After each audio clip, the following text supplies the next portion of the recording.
6 నెలల్లో ఉప ఎన్నికలు పక్కా, స్పీకర్ నిర్ణయం తీసుకోకపోతే మళ్ళీ సుప్రీంకోర్టుకు వెళ్తా, పదవులు న్యాయపోరాటం చేస్తా. ఓ నాయన కడియం దేవుని కాండువా కప్పుకున్నావా, నిన్ను ఉరికిచ్చి తన ఊకోని అంటాను. ఉప ఎన్నికలు వస్తాయి, రాకపోతే న్యాయపోవడం చెప్తా, బద్దలు భాషంగా చెప్తా, ఒక్కొక్కరిని వెళ్ళిపోయిన ఆ 10 మందిని అంటాడు రావన్న. రాష్ట్రాన్ని నడపలేక కాంగ్రెస్ అబద్ధాలు ఆడుతుంది, పరిపాలనపై దృష్టి పెట్టకుండా కేసీఆర్ తలుచుకుంటూ అడ్డగోలు మడలు మాట్లాడతారు. 21 నెలల్లోనే కాంగ్రెస్ కు ప్రజా వ్యతిరేకత వచ్చింది. BRS working president KTR. వ్యతిరేకత కాదు, దాని తాత కూడా వచ్చింది. వ్యతిరేకత కాదు, దాని తాత కూడా వచ్చింది. యావత్ తెలంగాణ రాష్ట్రంలో కాంగ్రెస్ పీరియడ్ ఊరాలో పోతే ఉరికిచ్చోడేటున్నారు, అది వాస్తవం. ఏమనేది కేసీఆర్ దొంగ, కేసీఆర్ లంగ, కేసీఆర్ దొంగ, ఇదే బతికింగ. 21 నెలలకి ఇదే జరుగుతుంది, ఇంకేం జరుగుతుంది? ఏం రాజ్యమో మరి రాజ్యం పాడుగాను మొదలు పడుతుంది. ఇది కానీ టీచర్లు సపోర్ట్ చేస్తే మళ్ళీ సీఎం అవుతారంట అన్న. రిజర్వేషన్ తేలాకే స్థానిక ఎన్నిక, ఇంకో అది ముందర పడేది లేదు, ఆ ఎలక్షన్ వచ్చేది లేదు. ఇంకా 39 నెలలు ఉందా, ఇంకా 39 నెలల తర్వాత మాడదాం ఎలక్షన్, స్థానిక ఎలక్షన్ గురించి. ఇది కావాల్సిన ముచ్చట మరి అందరికి. నేడే మహా నిమజ్జనం, గణేష్ నిమజ్జనాలకు అంతా సిద్ధం, అన్ని ఏర్పాట్లు పూర్తి. సిటీలో ట్రాఫిక్ ఆంక్షలు, 30,000 మందితో బందోబస్తు. ట్యాంకు బండు నెక్లెస్ రోడ్డు వైపు వెళ్లే ప్రధాన మార్గాలు మూసివేత. ఖైరతాబాద్ నిమజ్జనంపై ప్రత్యేక దృష్టి. మధ్యాహ్నం 1 గంట 30 నిమిషాల్లోపు నిమజ్జనం చేసేలా ప్లాను. ఉదయం 7 గంటలకు బాలాపూర్ లడ్డు వేరే ఉంటుందంట. చార్మినార్, అబిడ్స్, లిబర్టీ మీదుగా శోభయాత్ర జరగబోతా ఉంది. ఇలా యావత్ తెలంగాణ రాష్ట్రం దాదాపుగా 99.999% గణేష్ విగ్రహాలు నిమజ్జనం చేయబోతారు. మరి సాయంత్రం 7:30కు వార్తలు ఉండవా, మరి మనం కూడా పాల్గొనే ప్రయత్నం చేద్దాం ఎన్నో అక్కడ.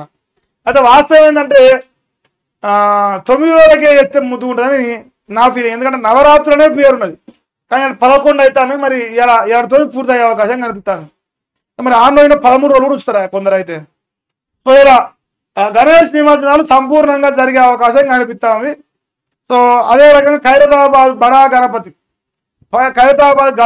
గణపతి కూడా ఇలా నిమజ్జనం ఉండే అవకాశం ఉందంటూ వార్త వస్తుంది. మధ్యాహ్నం వరకు అయిపోతుందట ఈ ప్రోగ్రామ్ మొత్తం. ఈరోజు రెస్టింగ్ సాయంత్రం. ఇంకేంది, ఇగో నేడు ఖైరతాబాద్ జగన్నాథ్ నిమజ్జనం, బాహుబలి క్రేన్ పాయింట్ 4 వద్ద మహాగణపతికి వీడుకోవాలని చెప్పేసి ఇంకా బొమ్మ వేసారు. మా అన్న వేయండి ఆడికి. ఓ ఖైరతాబాద్ గణేష్ చూస్తాను నేను, ఆడిపోతే పబ్లిసిటీ వస్తాను మీరు అడుగుతుంది. ఇంకంతే, పబ్లిసిటీ కోసం వినట్టుంది. ఇంకేముందా, ఓ బీటెక్ కాలేజ్ అంటే సిండికేట్ అంట. GHMC third party quality control టెండర్లో కుమ్మక్కైరడం. వాళ్ళు ఎప్పుడో కుమ్మక్కైరా, వాళ్ళంతా ఒక సిండికేట్ నడుస్తాను ఎప్పటి నుంచో, మీకు తెలియదు. ఇంకా పర్మిషన్లు వితౌట్ ఎనీథింగ్ వస్తాను. వాళ్ళ స్టూడెంట్ లేకపోయినా పరిమిస్తుంది కాలేజీలకు జేఎన్టీహెచ్ నుంచి. ఎందుకంటే ఎట్టు వస్తుంది, బరాబర్ వస్తుంది అట్నే, అలా లెక్కే వేరుంటుంది. కేసీఆర్ను యాగం గట్టెక్కించేనా సమస్యలో గులాబీ వచ్చేం కాదని. మరి ఏమంటా గేట్లు బంద్ చేస్తా అంటారు సెక్రటరీ కదా, ఈ గేటు మారుతాడు, ఆ గేటు మారుతాడు.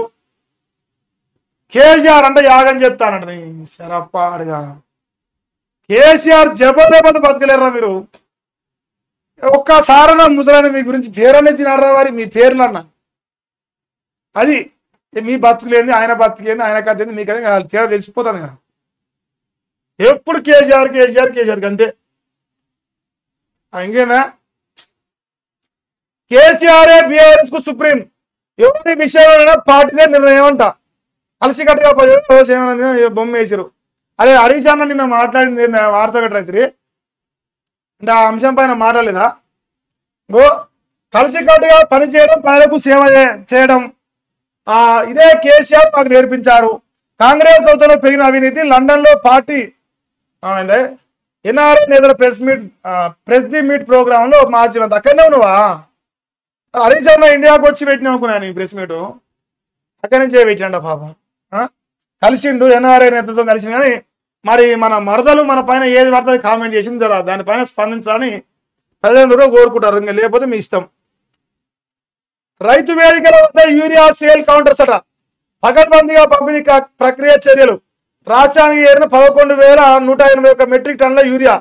వ్యవసాయ శాఖ ఉంది తుమ్మల సారు మాటలు పొడుగుంటాయి సార్, మన చేతలు గుండుస్తున్నా సారు గాడిది గుడ్లే.